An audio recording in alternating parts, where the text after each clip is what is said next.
हाथी घोड़ा पाल की जय कन्हैया लाल की। इस बार तो खैर बहुत ही बड़ा कंफ्यूजन होता जा रहा है कि हम जन्माष्टमी का पर्व जो है वो कब मनाएं। तो क्या धन की कोई ऐसी कमी जो हमारे जीवन के अंदर होती है वो पूर्ण हो सके? कौन सा ऐसा उपाय है जो हम इस समय श्री कृष्ण जन्माष्टमी पर कर सकते हैं? संतान सुख से वंचित है, तो क्या जन्माष्टमी पर ऐसे कुछ खास विशेष उपाय जो है वो कर सकते हैं जिनसे उनको भी जल्दी संतान सुख की प्राप्ति हो सके, या कोई खास मंत्र का जाप करना चाहिए इस दिन? कोई खास मंत्र उच्चारण जो है हमें करना चाहिए जिससे हमें लाभ मिल सके? हेलो नमस्ते नहीं, सिर्फ आपने राधे राधे ही बोलना। आचार्य जी, यंगस्टर खास करके कहीं ना कहीं अपने मिशन से भटक जा रहा है। हाथी घोड़ा पाल की जय कन्हैया लाल की। राधे राधे, हरे कृष्ण। आप सभी को हार्दिक शुभकामनाएं हैं जन्माष्टमी के इस महापर्व की। मैं हूं एस्ट्रो वास्तु एक्सपर्ट आचार्य सावी सिंह। आचार्य जी, आपको भी हार्दिक शुभकामनाएं हैं। धन्यवाद। पूरे देशवासियों को हार्दिक शुभकामनाएं हैं जन्माष्टमी के पर्व की। जी, जन्माष्टमी का उत्सव आ रहा है तो सबके मन में उत्साह तो है ही। इसीलिए आज के इस खास पॉडकास्ट में हम ये बात करने वाले हैं कि जन्माष्टमी के महापर्व पर ऐसी कौन सी विशेष चीजें हैं जो आपको जरूर करनी चाहिए, ऐसी कौन सी चीजें हैं जिनकी सावधानी आपको जरूर बरतनी चाहिए, ताकि अगर आप पूजा कर रहे हैं, अगर आप कन्हैया का जन्म उत्सव मना रहे हैं तो आपको ढेर सारा आशीर्वाद, ढेर सारा लाभ जो है अपने जीवन में देखने को मिले। अब सबसे पहले आचार्य जी, मैं आपसे ये खास करके पूछना चाहती हूँ, खास करके ये बात करना चाहती हूँ कि वैसे तो हमारा देश अगर आप देखेंगे तो जब भी त्योहार का पर्व आता है, और क्योंकि हमारा जो देश है वो एकता और अखंडता का इतना महत्वपूर्ण एग्जाम्पल सेट करता है विश्व भर में, और जब भी त्योहार आते हैं तो त्योहार एक ऐसा पर्व होता है कि हर कोई जो है वो एक साथ जुट कर हर त्योहार को मनाना चाहता है, हर इवेंट को सेलिब्रेट करना चाहता है, और खुशी का एक माहौल जो है वो हर जगह बनता हुआ नजर आता है। लेकिन आज के समय में हमने कई बार देखा है कि त्योहार की जो रूपरेखाएं हैं वो इस तरह से करवट ले रही हैं कि कहीं ना कहीं त्योहार की रूपरेखाएं आपसी में बढ़ती हुई जो है वो नजर आती हैं। अब ऐसे में कई बार ऐसा होता है कि कोई त्योहार आता है तो कोई लोग होते हैं वो तिथि के अनुसार मनाते हैं, कुछ लोग होते हैं वो जो त्योहार है वो सूर्य उदय की तिथि के हिसाब से मनाते हैं, कुछ लोगों की अपनी मान्यताएं होती हैं, या फिर कुछ लोग उस कैटेगरी में भी आते हैं जो अपनी सहूलियत से त्योहार जो है वो सेलिब्रेट करते हैं। जहां तक कि मेरा ज्ञान है या जहां तक कि मेरी नॉलेज है, पंचांग अनुसार ही जब भी हम कोई भी पर्व मनाते हैं, या कोई भी पंचांग यानी कि 5 अंक जो है, तिथि, वार, नक्षत्र, योग, करण, इन सब को ध्यान में रखते हुए जब भी हम कोई पर्व मनाते हैं तो उसमें वो शुद्धि भी रहती है, शुद्धता भी रहती है, और शुभता भी रहती है, और उसमें शुभता भी रहती है। बिल्कुल। तो सबसे पहले तो मैं यही चाहती हूँ कि आप दर्शकों को आज ये बताइए कि जो जन्माष्टमी का पर्व आ रहा है वो किस दिन सेलिब्रेट करना है, क्योंकि बहुत सारी मैंने वीडियोस देख ली, बहुत सारे लोगों के मन में सवाल है। कुछ लोग कह रहे हैं 15 तारीख को मनाना है, कुछ लोग कह रहे हैं 16 तारीख को मनाना है। तो किस दिन जन्माष्टमी का ये पर्व मनाना चाहिए, सबसे पहले मैं यही जानना चाहती हूँ। जी, इस बार तो खैर बहुत ही बड़ा कंफ्यूजन होता जा रहा है कि हम जन्माष्टमी का पर्व जो है वो कब मनाएं। देखिए, जन्माष्टमी जो है ना, ये सिर्फ योग नहीं है, ये महासंयोग है। श्री हरि विष्णु ने द्वापर युग में श्री कृष्ण के रूप में ये अवतरित हुए थे, और ये योग जो ग्रहों का योग, नक्षत्रों का योग, ये पूरे पंचांग का योग नहीं, सिर्फ महासंयोग बना था जब श्री कृष्ण अवतरित हुए थे। और ये इनका जो अवतरित होने के पीछे का जो मुख्य कारण अगर हम समझें तो था क्या, बेसिकली ये था कि हमारे धर्म की स्थापना, सबसे पहला। दूसरा, अहंकार का नाश। जी बिल्कुल। और तीसरा, जो कुरीतियां हैं उनके ऊपर विजय पाना। यानी वो हमारे जीवन के अंदर कुरीतियां, अहंकार जब भी रहता है तो हम किसी भी जीवन की कोई भी सफलता को हासिल आसानी से नहीं कर पाते हैं। तो हमें इन चीजों को अपने जीवन के अंदर छोड़ना ही पड़ता है। अवतरित तो हुए कृष्ण, लेकिन अब जो मनाया जाता है ये त्योहार, ये एक तरह के हमारे जीवन के अंदर एक लेसन है, एक संकेत है, एक हमारे जीवन के अंदर एक शिक्षा प्रदान करते हैं कि हमें अपने जीवन को किस तरफ लेकर के जाना है। तो सबसे पहले ये समझना है कि श्री कृष्ण को सजा देना, खाली उन्हें वस्त्र पहना देना, ये सब त्योहार नहीं है। त्योहार है अपने ऊपर संयम रखना, अपनी कुरीतियों को छोड़ना, जी। अपनी नेगेटिविटी को छोड़ना, बिल्कुल। हम क्या चीजों को जीवन के अंदर अपनाना चाहिए जिससे हम अपने जीवन को बहुत आसान और सरल बना सकते क्योंकि हैं। मॉडर्न डे में यही होता है ना, हम कोई भी पर्व मनाते हैं तो हम उससे आजकल हर चीज को हमने वेस्टर्नाइज कर दिया है ना। बिल्कुल, तो बिल्कुल। जब हम जन्माष्टमी मनाते हैं कि कृष्ण जी का जन्म उत्सव है, तो कई सारी फैमिलीज में आप देखेंगे कि जन्माष्टमी को भी कृष्ण जी की बर्थडे की तरह सेलिब्रेट करते हैं कि केक कट रहा है, बलून्स आ रहे हैं, तो हर चीज को हम वेस्टर्नाइज कर देते हैं। देखिए, आपने अपने घर में कृष्ण जी लाए हैं, लड्डू जी। गोपाल लाए हैं, आप उनको अपने ही परिवार के हिस्से की तरह पूछते बिल्कुल, हैं, बिल्कुल। सदस्य मानते हैं, तो ये बहुत शुभ है, ये बहुत अच्छा है। जी। लेकिन हमें कभी भी नहीं भूलना चाहिए कि जब भगवान आए हैं, उनने अवतार लिया है किसी चीज के जी। लिए, तो उसके पीछे की एक सोच है, उसके पीछे की एक कोई रीजन रीजन है। और उस रीजन को समझकर जब हम कोई त्योहार सेलिब्रेट करते हैं तो उसकी शुभता जो है वो और ज्यादा बढ़ जाती है, उसकी महत्वता बढ़ बिल्कुल। जाती है। और सबसे बड़ी जी। बात है कि आप अपने जीवन को संतुलित कर पाते हैं, आप बिल्कुल। बैलेंस कर पाते हैं। आप उन चीजों को जाने अनजाने में, जब कई बार हम बहुत सारी ऐसी चीजें कर रहे होते हैं जो कहीं ना कहीं हमें लगता है कि हम ठीक कर रहे हैं, लेकिन जब जब ऐसे पर्व, ऐसे त्योहार आते हैं तो हमें रिकॉल कराते हैं हमने गलतियों को छोड़ना है। बिल्कुल। जब हम तिथि की बात करते हैं आचार्य जी, इस पर पंचांग क्या कह रहा है? पंचांग की जब हम बात करते हैं तो श्री कृष्ण का जब जन्म हुआ तो सबसे अच्छा संयोग क्या था? रोहिणी नक्षत्र था, अष्टमी तिथि थी, और अष्टमी तिथि श्री कृष्ण पक्ष की अष्टमी तिथि, भाद्रपद का महीना। तो ये कॉम्बिनेशन तो इस बार भी बन रहे हैं, लेकिन इनमें से कुछ कॉम्बिनेशन इस बार नहीं बन रहे हैं। अब जब हम 15 तारीख की बात कर रहे हैं तो 15 तारीख को ना तो हमें अष्टमी तिथि पूर्ण मिल रही है जी। और ना ही हमें रोहिणी नक्षत्र मिल रहा जी। है और ना ही वृष राशि का हमें चंद्रमा मिल रहा जी। है। तो इसका मतलब ये है कि तीनों का जो संगम हमें मिलना चाहिए, तो उनमें से हमें कोई भी दो ऐसे संगम नहीं मिल रहे कि हम सोचें कि हम 15 तारीख को ही इस त्योहार को, इस पर्व को मना लें। लेकिन स्मार्ट वर्ग जो है 15 तारीख को भी बहुत सारे लोग हो सकता मना रहे हो, तो वो आपकी खुद की मान्यता। लेकिन जब हम तिथि और योग और करण की बात हम करते हैं तो हमें 16 तारीख को अगर हम देखते हैं, कंसीडर करते हैं, तो 16 तारीख को भी हमें रोहिणी नक्षत्र नहीं मिल रहा है। जी।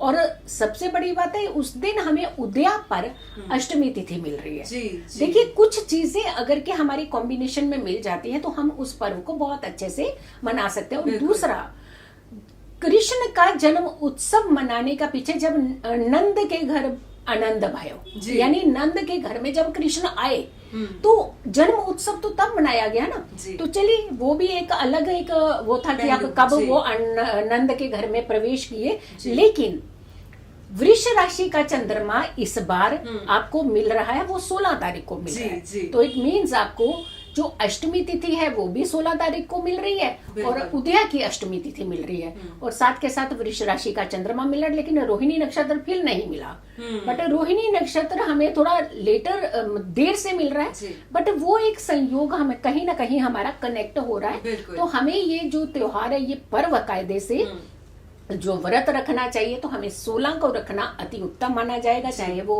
वैष्णव वर्ग हो, चाहे वो स्मार्त वर्ग हो, क्योंकि गृहस्थ जीवन में हो चाहे संन्यास जीवन में हो आप, तो 16 तारीख को माना जाना जो पर्व है ये अति उत्तम रहेगा। तो आप 16 तारीख को मनाएंगे तो आपको काफी सारे संयोग मिल रहे हैं। बिल्कुल जी। तो सिंपल तरीके से अगर हम बताएं तो जब कृष्ण जी का जन्म हुआ था तो भाद्रपद के महीने में कृष्ण पक्ष में अगर हम बात करते हैं तो उस समय के दौरान उनका जन्म हुआ था, अष्टमी तिथि थी और रोहिणी नक्षत्र था। लेकिन अगर हम इस समय के योग संयोग देख रहे हैं तो रोहिणी नक्षत्र हमें प्राप्त नहीं हो पा रहा है, लेकिन बाकी चीजें वृष जो राशि का है, और चंद्रमा वृष मिल रहा है। राशि का चंद्रमा क्योंकि हमें 16 तारीख को मिल रहा है, उदया तिथि से अष्टमी की तिथि 16 को रहने वाली है, तो इसीलिए 16 तारीख को व्रत रखना और अति 16 उत्तम। तारीख को ही पूरी पूजा पूजा विधि जो विधि है वो करना, क्योंकि ये भी लोगों के मन में क्वेश्चन रहता है कि हम व्रत जो है वो हम जन्माष्टमी से पहले रखते हैं, यानी कि जब जी। जन्म नहीं हुआ होता है तो उससे जी। पहले रखते जी। हैं। तो अगर क्योंकि हमें 15 की रात को 11:50 के लगभग आसपास का जो समय है जो तिथि शुरू उसमें हो रही है, अष्टमी तिथि शुरू हो रही और है 9:35 16 तारीख तक रहेगी, रहने रात्रि में। वाली है। तो पूरे दिन की जो तिथि है व्रत रखने वो के लिए 16 वो को है। 16 को ही मिल रही है, तो इसीलिए हमारे मत के अनुसार तो 16 तारीख जो है वो ज्यादा जी। उत्तम नजर आती है अगर आप व्रत जो है वो रखना चाहते हैं। बिल्कुल। हाँ, तो जी। आचार्य जी एक चीज बताइए, तो ये जो व्रत है ये देखिए जी, भगवान का कोई भी व्रत कहते हैं बड़ा साधारण सा होता है जी। ना, हम उसको कॉम्प्लिकेटेड कर देते बिल्कुल। हैं। हमें मेन कंसर्न क्या होता है कि हमें किसी भी व्रत का पूर्ण फल मिलना चाहिए। बिल्कुल। और व्रत कैसे होता है, वो भाव से होता है। तो आप कैसे मानते हैं कि व्रत को कैसे रखना चाहिए? तो क्या ऐसी चीजें हैं जो उस व्रत के दौरान हमें करनी ही चाहिए, या कौन सी चीजें हमें नहीं करनी चाहिए, जिससे हम लोग ये भी ना समझे, कहीं गिल्ट ना हो कि कहीं मेरा व्रत खराब तो नहीं हो गया, लेकिन ये भी समझे कि हमने व्रत को बहुत अच्छे से नियम अनुसार बहुत अच्छे मतलब मनाया, और कृष्ण तो इस बार तो मान ही जाएंगे। तो व्रत के पीछे किस तरीके की चीजों को हमें समझना चाहिए कि क्या चीजें हमें करनी चाहिए? जी देखिए, वैसे तो मुझे लगता है कि सावन का जो महीना होता है वो भोलेनाथ को समर्पित है, और उनके नाम में ही कहते हैं कि वो सबसे भोले हैं, इसलिए वो भोलेनाथ है जी। लेकिन मुझे लगता है कि जब कृष्ण जी की बात आती है तो कृष्ण जी भी आप देखेंगे कि हर रूप में, हर स्वरूप में, हर तरीके से आप जैसे उन्हें पूजते हैं वो वैसा ही भाव दिखाते हैं, वो वैसा ही भाव दिखाते हैं, वो वैसे ही आपके साथ कनेक्ट करते हैं।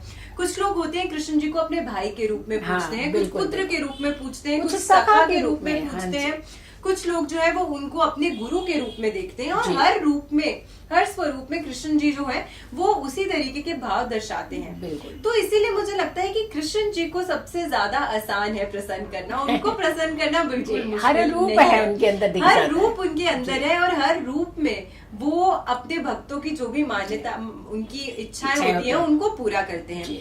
तो सबसे पहले तो अगर आप व्रत रख रहे हैं, तो मैंने जैसे कहा ना स्टार्टिंग में कि हर चीज आज मॉडर्नाइज करनी है। जब हम व्रत का मतलब करते हैं तो उन्हें लगता है fast, we will not eat today, मतलब व्रत हो गया, हम आज खाएंगे नहीं, तो ये व्रत हो गया। इनफैक्ट आजकल तो वैरायटी भी बनने लगी है, ये भी बनाएंगे, वो भी बनाएंगे, और फिर कहते हैं कि क्या है जी, व्रत है जी।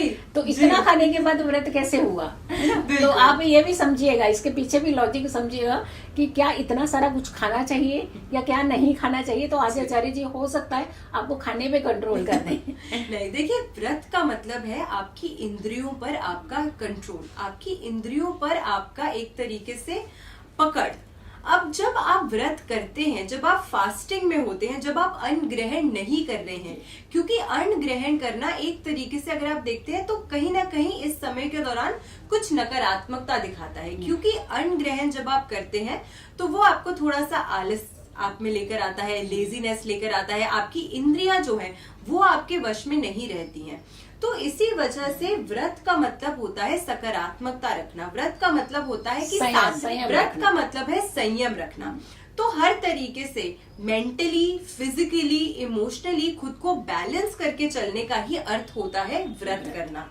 तो इसीलिए क्योंकि इंद्रियों पर हमारे सबसे ज्यादा जो वश है वो भोजन से ही, उसका जो प्रभाव है वो सबसे ज्यादा पड़ता है। इसीलिए ये कहा जाता है कि आप जब व्रत करते हैं तो अगर आप फलाहार व्रत करते हैं तो वो सबसे ज्यादा उत्तम माना जाता है, ये सात्विक होता है, ये अच्छा होता है। तो इस तरीके से आपको व्रत जो है वो 16 तारीख को रखना चाहिए, चाहे आप वैष्णव समाज से हो, चाहे आप सामर्थ समाज से हो। दोनों ही तरीके से अगर आप गृहस्थ जीवन में है या संन्यास जीवन में है, आपको 16 तारीख को ही व्रत जो है वो रखना चाहिए। क्यों? क्योंकि उस दिन ही जो तिथि है वो आपको प्राप्त हो रही है। तो 15 तारीख को अगर आप व्रत रखते हैं, ना उस समय वो तिथि है, ना वो योग है, ना वो वार है, तो वो लाभ जो आपको उस व्रत से मिलना चाहिए, जितना मिलना चाहिए उतना आपको नहीं मिल पाएगा। तो इसीलिए आपको पंचांग अनुसार 16 तारीख को ही जो व्रत है सबसे पहले वो रखना चाहिए। दूसरी चीज, सुबह उठ के ही आपको कोशिश ये करनी चाहिए, अगर आप व्रती हैं, आप व्रत रख रहे हैं, तो या तो कोरा कपड़ा या फिर आपको स्वच्छ साफ नया कपड़ा जो है वो आपको जरूर धारण करना चाहिए, और शुभ रंग के कपड़े आप धारण कीजिए। लाल रंग के वस्त्र आप पहने, पीला रंग पहने, क्योंकि पीतांबर रंग जो है वो उनको पसंद है, प्रिय है कृष्ण जी के। तो ये रंग के वस्त्र धारण करके आप अपना व्रत जो है उसका सुबह से आप शुरुआत कीजिए, आप उसका नियम जो है वो शुरू कीजिए। कृष्ण जी के जो प्रिय भोग हैं वो आप जरूर बनाइए अपने घर में, उन्हें माखन मिश्री का भोग अर्पित कीजिए, रबड़ी मलाई उन्हें बहुत प्रिय है, इसका भोग जो है आप उन्हें जरूर अर्पित कीजिए। सबसे ज्यादा इम्पोर्टेंट ये है कि हम अपनी सात्विकता को मेंटेन करने के लिए फिजिकली तो शुद्धि करते हैं, लेकिन विचारों का शुद्ध होना, मेंटली खुद को शुद्ध करना भी उतना ही इम्पोर्टेंट है।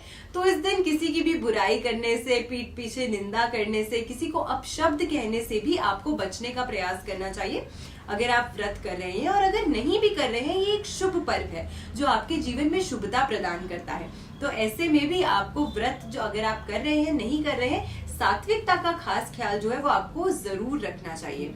इसी के साथ में मैं ये भी कहना चाहूंगी कि क्योंकि कृष्ण जन्माष्टमी का ये दिन है, तो ऐसे में अगर आप जो भी भागवत होते हैं उनको अगर आप पीले वस्त्र इस दिन भेंट करते हैं तो वो बहुत ज्यादा शुभता आपके जीवन में प्रदान करता है।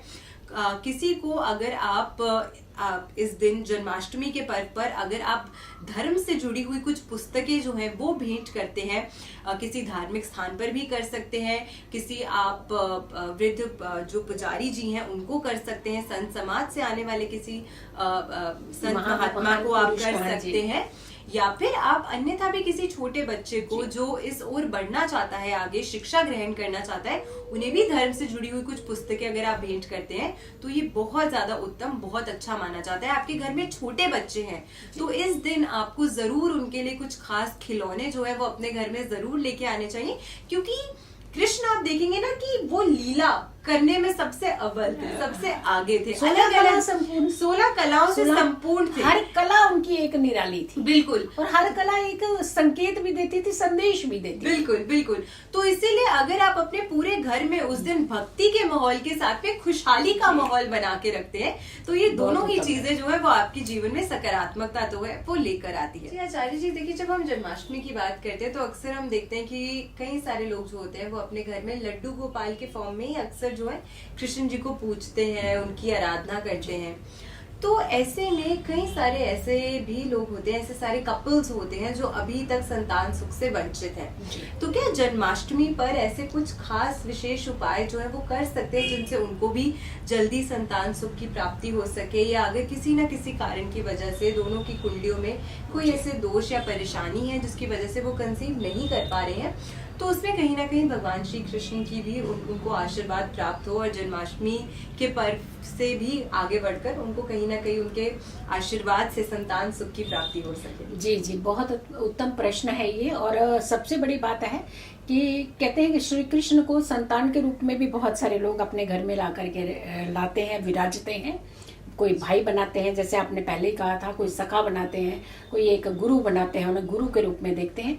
तो देखिए, जब श्री कृष्ण के जन्म अष्टमी की जब बात आती है तो बहुत सारी ऐसी मनोकामनाएं पूर्ण होती हैं जो कहीं ना कहीं पूरा साल जिसका हम इंतजार भी करते हैं, उनमें से एक संतान की कामना भी पूर्ण होती है।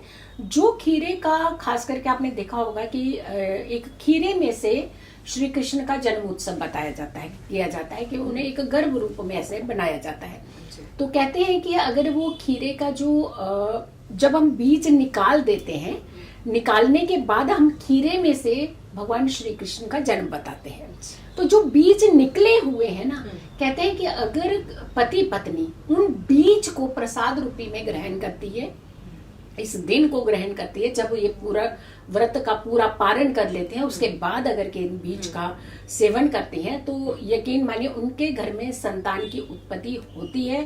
भगवान श्री कृष्ण आशीर्वाद देते हैं और कामना यही करनी है कि एक संतान आपकी जैसी संतान की हम कामना करते हैं और हमारे घर में आप प्रवेश करिए, हमारे जीवन में आप प्रवेश करिए, तो यकीन मानिए उनके घर में कहते कि नन्हे नन्हे कदम श्री कृष्ण के चल करके आ जाते हैं। और तो इस दिन इन्हें पति पत्नी को संतान गोपाल का पाठ जो है वो जरूर करना चाहिए, और इसमें सीमा नहीं बांधनी चाहिए कि कितनी बार करना है। आप 3 बार, 4 बार, 5 बार, जितनी बार कर सकते हैं। सुबह से लेके शाम तक के आप नियम बनाइए कि हमने अगर के 3 बार, जैसे रूटीन में अगर देखा जाए तो हम 3 बार अन्न भी तो ग्रहण करते हैं ना, तो आप सोचिए आज मेरी ड्यूटी है, मुझे संतान गोपाल पढ़ना है। और दूसरा, राधे राधे ही बोलना, जैसे मैंने अभी पहले भी बोला है कि पूरा दिन आपने किसी को भी विश करना है, हेलो नमस्ते नहीं, सिर्फ आपने राधे राधे ही बोलना है। तो यानी जपना है, स्मरण करना है, और भाव रखिएगा कि आपके घर में बहुत जल्दी संतान की उत्पत्ति हो रही है और बहुत जल्दी आपकी कामना पूर्ण भी होगी। अच्छा, मुझे आचार्य जी आपसे ये पूछना था कि लोग पूजा अर्चना तो बहुत करते हैं, सब कुछ पूछते हैं, व्रत करते हैं, नियम से रखते हैं, पालन भी करते हैं हर चीज का, लेकिन अक्सर लोगों का एक प्रश्न ये होता है कि हमें क्या कोई खास मंत्र का जाप करना चाहिए इस दिन, कोई खास मंत्र उच्चारण जो है हमें करना चाहिए जिससे हमें लाभ मिल सकता है। तो इस बारे में अगर आप दर्शकों को कुछ बताएंगे कि कौन से मंत्र का जाप करना चाहिए, मंत्र जाप करना चाहिए, नहीं करना चाहिए, तो इसके बारे में भी प्लीज थोड़ा सा गाइड। देखिए, सबसे पहले तो आपको ये ध्यान रखिएगा, कोई भी मंत्र जो होता है जब तक आप कंठस्थ ना हो तो नहीं करना चाहिए। क्योंकि उसमें कहीं भी कहते हैं कि गलती की गुंजाइश नहीं रखनी चाहिए। लेकिन बड़े साधारण मंत्र है, हरे कृष्ण कृष्ण कृष्ण हरे हरे, हरे राम राम राम हरे हरे। तो यानी ये मंत्र तो आप बड़ा अमूमन भाषा में भी हम लोग अपने घरों में ये जो मंत्र जो है जाप करते हैं, लेकिन बड़े कॉम्प्लिकेटेड मंत्र जो होते हैं वो आप नहीं जप कर पाते हैं तो उसे नहीं करना चाहिए। बट एक मंत्र ऐसा जिससे कृष्ण सबसे ज्यादा प्रसन्न होते हैं वो है राधे जी। अब उस दिन एक चीज करिएगा, पूरा दिन सुबह से लेके रात तक का एक नियम बनाइए कि चाहे व्रत आपने रखा है चाहे नहीं रखा है, आपने नो हेलो, नो हाय, नो कैसे हैं, हाउ आर यू नहीं। आपने किसी का भी फोन आए तो बोलना राधे राधे। अब किसी को भी जवाब देना है तो सबसे पहले बोलना राधे राधे, फिर अपना जवाब देना। आपने अपने घर के अंदर कोई भी सदस्य आ रहा है, चाहे वो आपके सेवक ही क्यों ना आ रहे, उन्हें भी राधे राधे बोलिए। तो आपके रात तक सोचिए कितनी मालाएं फेंक चुके होंगे आप राधे की। बिल्कुल। एक बार राधे राधे बोलते ही कृष्ण भागे चले आते हैं। तो आप सुबह से लेके रात तक जब राधे राधे जप रहे होंगे तो आप सोचिए कितनी मालाएं आप पूरी कर चुके होंगे। तो ऐसे में राधे राधे ही जपना है, हरे कृष्णा ही जपना है, श्री कृष्ण बोलिए आप उस दिन। तो पूरा दिन आप ऐसा माहौल बनाइए, ऐसा भक्तिमय माहौल बनाइए कि आपके घर के रोम रोम में ऐसे लगे एक ध्वनि प्रकट हो रही है, और वो भी हो रही है हरे कृष्ण की और राधे राधे की। देखिए कोई पर्टिकुलर अगर हम कितने बजे हम बैठ करके मंत्र करें, कितनी देर हम बैठ करके मंत्र करें, आप पूरे दिन तक मंत्र करिए ना। देखिए आप पाना चाहते हैं बहुत कुछ है, लेकिन हम कहते हैं नियमित, हम इतनी सीमा के अंदर कि 1 घंटा पढ़ना है क्या मंत्र, क्या 1 घंटा पूजा करनी है, क्या 5 मिनट पूजा करनी है। आप इसको मत बोलिए, आप सुबह से लेकर रात तक राधे राधे जपिए, तो जाने आपकी हजारों मालाएं तो वैसे ही पूरी हो जाएंगी। तो श्री कृष्ण आप ही के पास रहेंगे। तो अगर कंठस्थ नहीं है तो मंत्र ना करें, अगर कंठस्थ है तो मंत्र करिए, अदरवाइज अपने घर में ध्वनि लगाइए। कहते हैं इस दिन बांसुरी जरूर सुननी चाहिए जी। बांसुरी की धुन जो है अगर आपके घर में बजती है तो आपकी पूरे घर की जो एनर्जी है वो पॉजिटिव हो जाती है, वाइब्रेशंस जो होती है वो पॉजिटिव हो जाती है। तो हमें ऐसा माहौल बनाना है जिससे भक्तिमय कृष्णमय माहौल बने। आचार्य जी एक चीज और भी, बहुत सारे लोग कहते हैं कि जब भी पर्व आते हैं तो हम अपनी लिस्ट बना लेते हैं पहले कि हमारी ये मनोकामना पूर्ण होनी चाहिए, और सबसे पहले ऊपर किसको रखते हैं हम लोग, धन की मनोकामना को। तो यानी पैसा आ जाना चाहिए। तो क्या धन की कोई ऐसी कमी जो हमारे जीवन के अंदर होती है वो पूर्ण हो सके, सुखों का धन आ सके, यानी जो धन आपके घर में आए वो सुख लेकर के आए। तो ऐसे धन की जो कामना करते हैं, जो बहुत अमीर बनना चाहते हैं, तो कैसे कौन सा ऐसा उपाय है जो हम इस समय श्री कृष्ण जन्माष्टमी पर कर सकते हैं? बिल्कुल, देखिए धन तो सबको ही चाहिए, सबको चाहिए कि उनके जीवन में लग्जरी आए, कंफर्ट आए, और अक्सर लोग हमसे पूछते भी हैं कि धन के लिए क्या उपाय हमें करना चाहिए जिससे हम इंस्टेंट मनी हमें मिल सके या इस तरीके से। तो देखिए कुछ ऐसी चीजें होती हैं जब आप जन्माष्टमी के दिन वो श्री कृष्ण को अर्पित करते हैं तो उससे आपको बहुत विशेष लाभ अपने जीवन में देखने को मिलता है, और उनमें से एक चीज है बांसुरी, क्योंकि वो सबसे ज्यादा प्रिय जो है वो कृष्ण जी को है। तो जैसे आपने शुरू में ही कहा था कि अगर आप जाप नहीं भी कर पा रहे हैं तो राधे राधे कीजिए, क्योंकि बांसुरी की धुन में, बांसुरी की लय में ही जिनके राधे राधे बसता हो, जिनके राधा का नाम जिनकी बांसुरी की लय में हो, उनको बांसुरी कितनी ज्यादा प्रिय होगी। तो जब आप श्री कृष्ण को इस बारी बांसुरी जो है वो आप उन्हें भेंट कीजिए, और उसके बाद में अगर आपका सामर्थ्य है तो आप चांदी की भी बांसुरी उन्हें भेंट कर सकते हैं। अगर सामर्थ्य नहीं है तो नॉर्मल भी अगर आप भेंट कर रहे हैं उन्हें। उसके पश्चात ये जो बांसुरी है ये आपको एक लाल कपड़े में रैप करके, यानी कि लपेट कर, कुछ स्वच्छ साबुत अक्षत के जो दाने होते हैं, जो खंडित चावल ना हो, वो डालकर, और धनिये के जो बीज होते हैं, ये सब कुछ डालकर इसको बांधकर अगर आप अपनी धन स्थान पर रखते हैं तो आपको बहुत ज्यादा फाइनेंशियल सिक्योरिटी, स्टेबिलिटी और पैसे में वृद्धि, इनकम में जो ग्रोथ आप देखना चाहते हैं वो आपको मिलती है, और साथ में पैसा कमाने की नई अपॉर्चुनिटीज जो है वो आपके पास आती हैं। तो सिर्फ पैसा कमाना ही नहीं बल्कि किस जरिए से हमारे पास पैसा आता है और हम उस पैसे को कैसे यूटिलाइज करते हैं, उसमें अगर भगवान की कृपा हो जाती है तो आपका जो पैसा है वो हमेशा अच्छी जगह, सकारात्मक कार्यों में ही लगता है और दिन दुगनी रात चौगनी वृद्धि भी जो है आपके पैसे में होती है। एक चीज और जानना चाहते हैं चारी जी, अब यंगस्टर हैं और यंगस्टर जो है वो बहुत ज्यादा दीवाना होता जा रहा है कृष्ण भक्ति का, बहुत अच्छा है। देखिए हमारे सनातन को फॉलो करना, हमारे जितने भी देवी देवताओं को है उनका स्मरण करना, उनके बारे में जानना, उनके प्रति रुझान रखना, ये बहुत अच्छी चीजें हैं। लेकिन हमने धीरे धीरे कुछ चीजें ऐसी देखी हैं कि वक्त के साथ उन्होंने भक्ति की तरफ तो लगे लेकिन पूर्ण तरीके से कई बार नहीं अडॉप्ट करते हैं।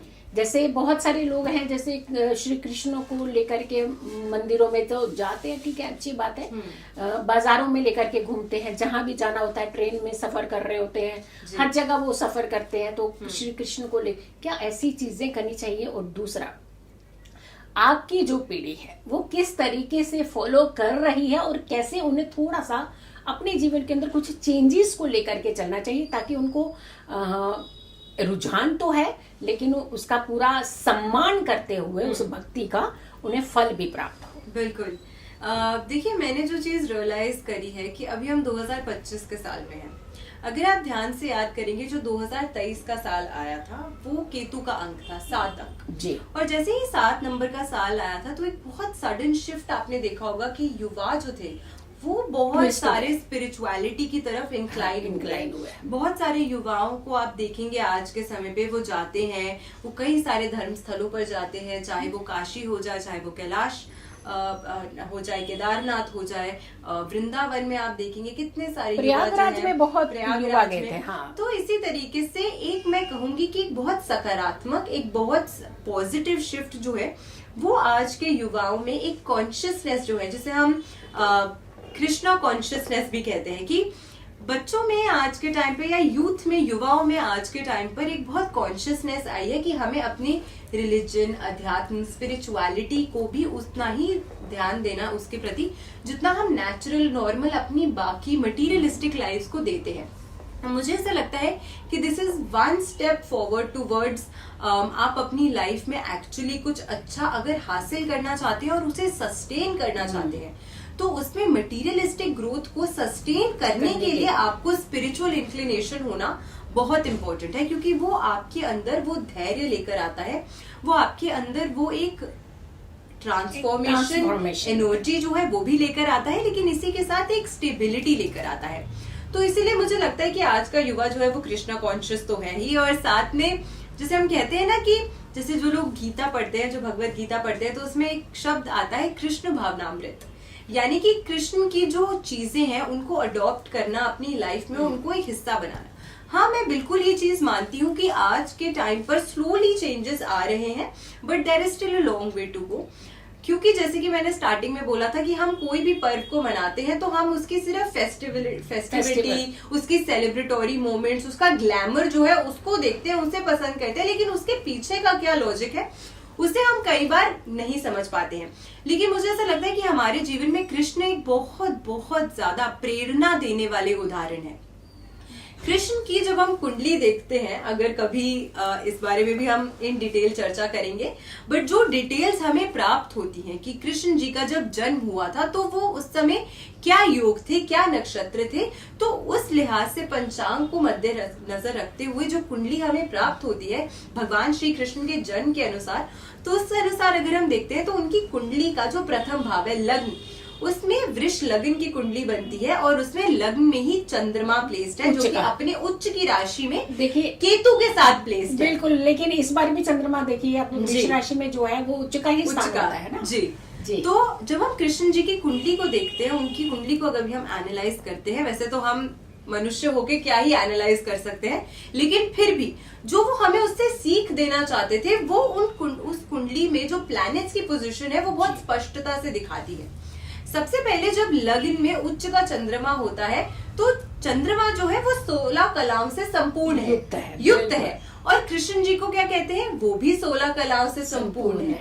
यानी कि व्यक्ति के जीवन में वो लय, व्यक्ति के जीवन में वो ताल, व्यक्ति के जीवन में वो रस, क्योंकि चंद्रमा जो है वो तरल जल का कारक माना जाता है। तो आप देखिए कि सबसे ज्यादा जो प्रचलित चीज है, जो अक्सर लोग कहते हैं कि कृष्ण जी की लीलाएं जो थी वो बहुत ज्यादा हमेशा बातों में रही। एक ऐसी फैक्टर होती थी जिसके बारे में सब लोग बात करते थे। फिर लेकिन साथ में केतु भी, यानी कि धर्म की स्थापना।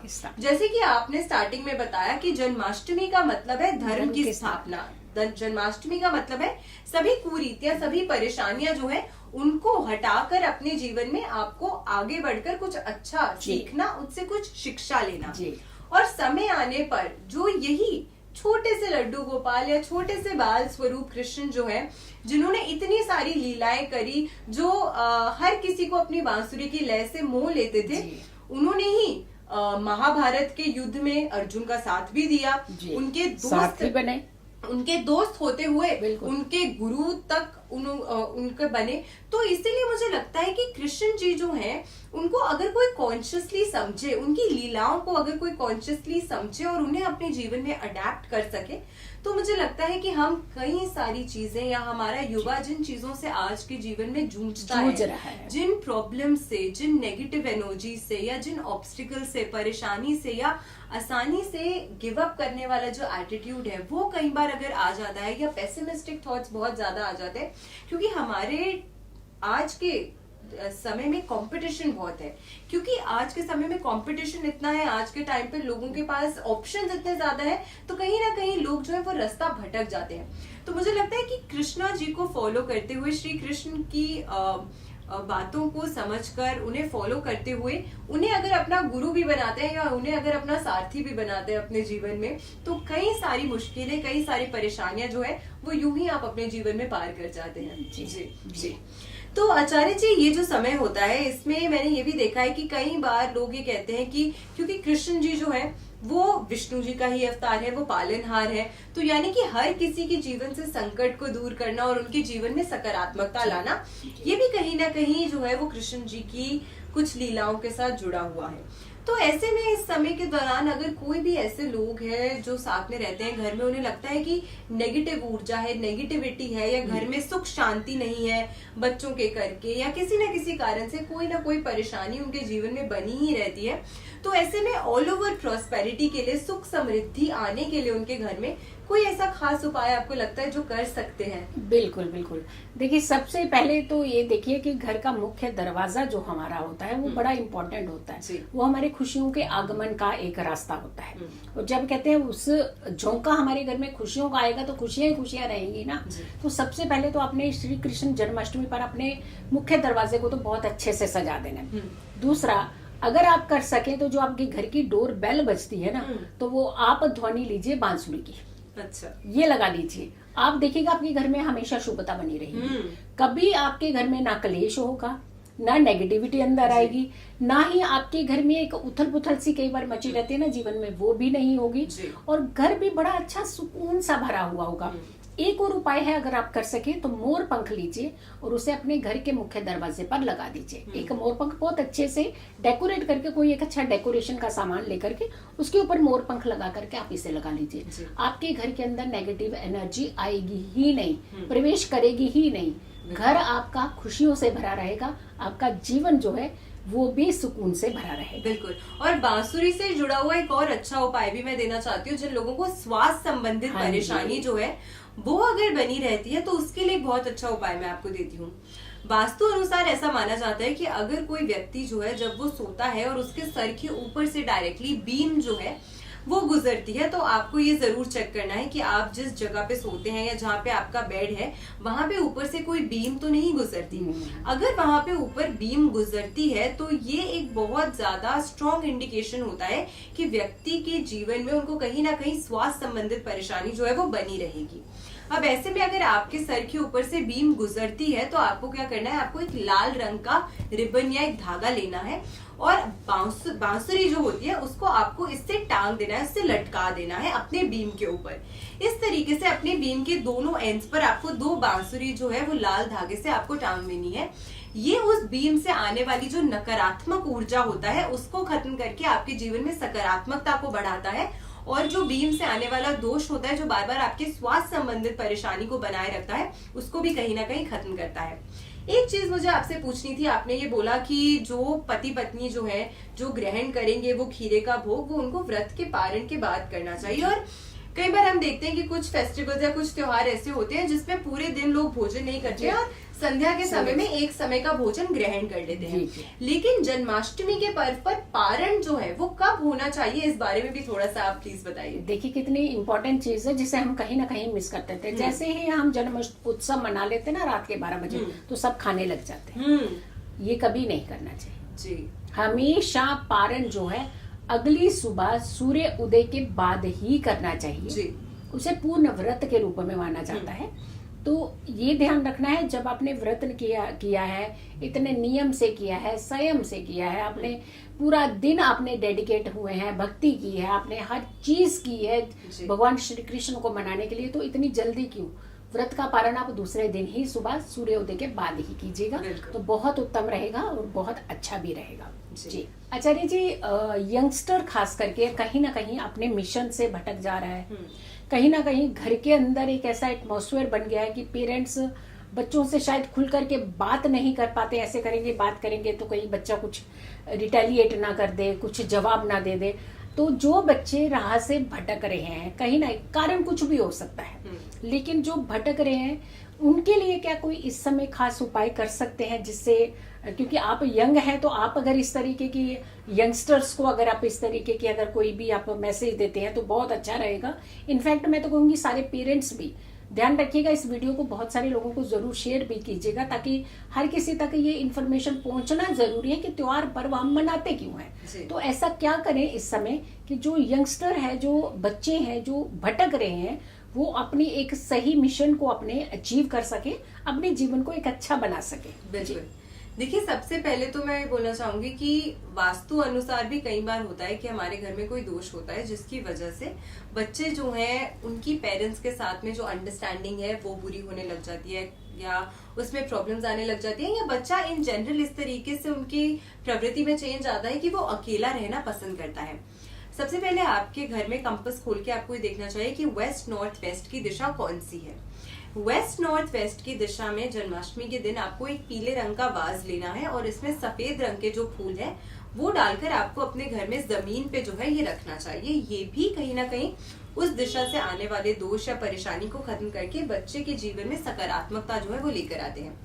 दूसरी चीज, क्योंकि जन्माष्टमी का पर्व है और आपके घर में अगर कृष्ण जी है, लड्डू गोपाल है, तो आप उन्हें माखन मिश्री का भोग तो जरूर अर्पित करेंगे। कोशिश ये कीजिएगा कि ये बच्चा जो स्पेसिफिक जिसके साथ आपकी परेशानी रहती है या जिसकी वजह से जो पेरेंट्स हैं वो अक्सर परेशान महसूस करते हैं या उनको लगता है कि बच्चा तो बहुत अच्छा है लेकिन पता नहीं ऐसा क्या है, क्या संगति खराब है या क्या उनके मन में ऐसे थॉट्स आ रहे हैं, विचार आ रहे हैं जो वो खुल के अपने पेरेंट्स के साथ शेयर या व्यक्त नहीं कर पा रहे हैं, जिसकी वजह से वो गलत राह पे जा रहे हैं, लेकिन एज पेरेंट्स आप उन्हें समझा या गाइड नहीं कर पा रहे हैं। तो ऐसे बच्चे को आपको ये जो माखन आपने श्री कृष्ण को खिलाया है, ये उसका भोग जो है ये आपको उनको जरूर प्रसाद रूप में अर्पित करना चाहिए। कोशिश कीजिए कि वो जरूर इसे थोड़ा सा भी ग्रहण अगर कर लेते हैं तो बहुत ज्यादा एक अच्छा सकारात्मक पॉजिटिव चेंज जो है आपको इस बच्चे के अंदर देखने को मिलेगा। एंड श्री कृष्ण के आशीर्वाद से जरूर ये भी एक सही राह पर आके आपके साथ आप दोनों के जो रिश्ते हैं वो भी बेहतर होते हुए नजर आएंगे। जी आचार्य जी, एक चीज मैं लास्ट पूछना चाहती हूँ आपसे, क्योंकि कई बार मैंने ये देखा है कि बहुत सारे ऐसे लोग होते हैं जो अपने साथ जो अपने लड्डू गोपाल होते हैं उनको हर जगह साथ लेकर जाते हैं। कहीं भी अपने घर से बाहर जाएंगे, कहीं अलग कंट्री भी ट्रैवल कर रहे होते हैं तो भी साथ लेके जाते हैं, कहीं पे भी जाते हैं तो उन्हें साथ लेके जाते हैं। बट कुछ लोग ऐसे भी होते हैं जो कहते हैं कि पता नहीं ये करना सही है नहीं है। तो इसके पीछे कई सारी मान्यताएं, इसके पीछे कई सारे विचार लोगों के अलग अलग रहते हैं। आपको क्या लगता है कि किस तरीके से अगर किसी ने अपने घर में लड्डू गोपाल जी रखे हुए हैं तो क्या उन्हें घर से बाहर लेके जाना चाहिए अपने साथ हर जगह या नहीं लेके जाना चाहिए? इसके बारे में आप क्या सोचती हैं? देखिए, सबसे पहले तो आपने किस भाव से उन्हें अपने घर में लाया है जी। अगर उन्हें आपने अपना एक संतान की तरह अपने घर में रखा है या अपने घर के अंदर आपने एक सखा के रूप में रखा है या आपने उनको अपने एक मित्र के रूप में उन्हें अपने घर में अपने साथ रखा है या फिर आपने एक शिक्षक के रूप में आप उन्हें लेकर आए हैं, तो जैसे आपके भाव हैं तो वैसा ही आप कर सकते हैं, आप उन्हें साथ ले जा सकते हैं। लेकिन अगर आपने कोई भी मूर्ति प्राण प्रतिष्ठा करके उन्हें स्थापित किया है मंदिर तो में। फिर उन्हें नहीं ले जा सकते हैं। और अगर आप एक परिवार के सदस्य की तरह लेकर के आए हैं फिर तो आपके भाव है ना, आप अपने परिवार के सदस्य को कहाँ छोड़ करके जाते हैं, बिल्कुल। उन्हें साथ लेकर के जाते हैं। लेकिन आपको हमेशा ध्यान रखना है कि अपनी सात्विकता का खास करके ध्यान रखना है, पवित्रता का ध्यान रखना है, उनके स्वच्छता का ध्यान रखना है। जी। और ये सारी चीजों का ध्यान रखते हुए आप उन्हें ले जा सकते हैं। और दूसरी बात कि हमेशा ध्यान रखिए, अगर मूर्ति आपकी एक हाथ के ऊपर आप एक हाथ रखिए, इतने साइज की है तो आप उन्हें अपने साथ ले जा सकते हैं अगर स्थापित नहीं की अगर है। स्थापित नहीं है जी। और घर में भी अगर आप मूर्ति रख रहे हैं तो इससे ऊपर मूर्ति नहीं, कायदे से कहते हैं अंगूठे की जितनी मूर्ति होनी चाहिए। लेकिन श्री कृष्ण की मूर्ति जो आपको अंगूठे के लड्डू जितने तो गोपाल नहीं, थोड़े लड्डू से गोपाल बड़े तो होते बड़े हैं होते size में, जी। हैं। तो आपको लड्डू गोपाल भी आपको ये देखना चाहिए, एक के ऊपर एक हाथ रखिए जो ये साइज बनता हो। तो इस साइज के जो लड्डू गोपाल हैं आप अपने घर में रख सकते हैं उन्हें। और उन्हें जब अपने भाव से, अच्छे भाव से आप घुमाना चाहते हैं तो उन्हें साथ में भी ले जा सकते जी हैं। बिल्कुल। तो मुझे लगता है कि भाव जो है वो सर्वोपरि है जी, हर जी, चीज में। जी। आप कुछ भी करते हैं तो उसमें आपका भाव कैसा है, आपकी श्रद्धा कैसी है, वो सबसे ज्यादा मान्यता रखता है, ना कि इससे कि कोई पर्टिकुलर रिचुअल या कोई पर्टिकुलर तरीका जो है वो आपको फॉलो करना चाहिए। भगवान जो है वो हमेशा भाव और श्रद्धा के ही जो है उसी को ही सबसे ज्यादा सर्वोपरि रखते हैं। बिल्कुल। आचार्य जी, कोई ऐसी चीजें जो हमें जन्माष्टमी के दिन खास करके करनी चाहिए, कौन सी ऐसी चीजें हैं जो जाते आते हम थोड़ी सी इन्फॉर्मेशन और दे दें? क्योंकि उपाय तो हमने इतने सारे दे दिए, लेकिन हम चाहते हैं कि थोड़ी ऐसी इन्फॉर्मेशन जो हमें जरूर जन्माष्टमी के उपलक्ष्य में करनी चाहिए। बिल्कुल। देखिए, सबसे पहले तो जन्माष्टमी के पर्व पे आपको कृष्ण जी की जो सबसे प्रिय चीजें हैं वो उन्हें भेंट जरूर करनी चाहिए। चाहे वो बांसुरी हो, चाहे वो मोर पंख हो, चाहे वो माखन मिश्री हो, रबड़ी का भोग हो, तो उनको जो भी चीज प्रिय है वो जरूर आपको करनी चाहिए। दूसरी चीज, जब कृष्ण जन्मोत्सव होता है यानी कि जब जन्माष्टमी का पर्व है जो आप मुहूर्त के अनुसार रात को 12 बजे डॉट मनाते हैं, तो उसमें आपको श्री कृष्ण को पंजीरी जो है उसका भोग जरूर अर्पित करना चाहिए। और ये धनिये के साथ बनी हुई पंजीरी होनी चाहिए। तो धनिये से बनी हुई जो पंजीरी है उसका भोग आपको श्री कृष्ण को जरूर अर्पित करना चाहिए, जो उनको अत्यंत प्रिय है। और इसी के साथ में इस दिन अगर आप, जैसे कि पहले भी मैंने बताया कि धार्मिक पुस्तकों का अगर आप किसी को भेंट करते हैं, भगवत गीता अगर आप किसी को भेंट करते हैं, तो ये बहुत ज्यादा उत्तम माना जाता है, बहुत ज्यादा अच्छा माना जाता है। तो ये कुछ चीजें हैं जिन्हें अगर आप करते हैं जन्माष्टमी के पर्व पर, तो आप सभी के लिए ये जो पर्व है वो और ज्यादा खुशी का हो जाता है, और ज्यादा श्रद्धा से भी भर जाता है, और ज्यादा शुभता से भी भर जाता है। तो हम आशा करते हैं कि आज का ये जो पॉडकास्ट था आपको पसंद आया होगा, आपको अच्छा लगा होगा। अच्छा जी, एक चीज और जरूर कहेंगे, बहुत सारे लोग कहते हैं कि हमें जो कामधेनु गाय है वो हमें किस दिन घर में लानी चाहिए? तो श्री कृष्ण जन्माष्टमी पे लाइए, बिल्कुल बहुत उत्तम मानी जाती है। अपने घर के अंदर आप कामधेनु गाय लाइए, और इससे अगर आप अपने घर की ईस्ट की दिशा में रखते हैं तो उससे आपको बहुत अच्छा लाभ जो है वो देखने को मिलता है, सुखों की वृद्धि होती है। इनफैक्ट जब आप जन्म उत्सव हो जाता है, जन्म हो जाता है, तो उस दिन श्री कृष्ण को झूला जरूर झूलाना चाहिए। बिल्कुल। अगर आप रात में नहीं मंदिर जा पा रहे हैं, घर में नहीं झूला बनाया, वैसे तो घर में बनाना चाहिए, लेकिन अगर नहीं बनाया तो दूसरे दिन, क्योंकि नंद के घर नंद आनंद भायो, तो ये जो समय था ना, अभी दूसरे दिन ही था जी। तो आप दूसरे दिन जो है जाकर के, और 16, 17, 18 3 दिन का ये जो पर्व होता है, ये काफी धूमधाम से मनाया जाता है। और वृंदावन में खास करके बहुत धूमधाम से मनाया जाएगा। तो आप तीनों दिन जाकर के झूला झूला दीजिए, तो आप देखिए तो एनर्जी कितनी अच्छी होती है। तो हमें लगता है कि आपको तो काफी सारी इन्फॉर्मेशन मिल गई होगी हमारे इस पॉडकास्ट से। देखिए, सबसे महत्वपूर्ण तो यही है कि आपके मन में श्रद्धा भाव रहे, आप पॉजिटिव रहे, आप सकारात्मकता जो है अपने पास भी मेंटेन करें, और दूसरों को भी आप अपने जो सकारात्मक थॉट्स हैं वही शेयर करें, साझा करें। तो जाहिर सी बात है कि कोई भी पर्व अगर आप मनाते हैं, कोई भी फेस्टिवल, कोई भी त्योहार आप मनाते हैं, तो उसमें शुद्धता और शुद्धता दोनों ही जो है वो बरकरार रहती है। तो आई थिंक हमने काफी सारी इन्फॉर्मेशन जो है वो आप तक पहुंचा दी। तो हम आशा करते हैं कि जो पॉडकास्ट है आपको पसंद आया होगा। और जन्माष्टमी की आप सभी को हार्दिक शुभकामनाएं। आप सभी को हार्दिक शुभकामनाएं, और राधे राधे। राधे राधे।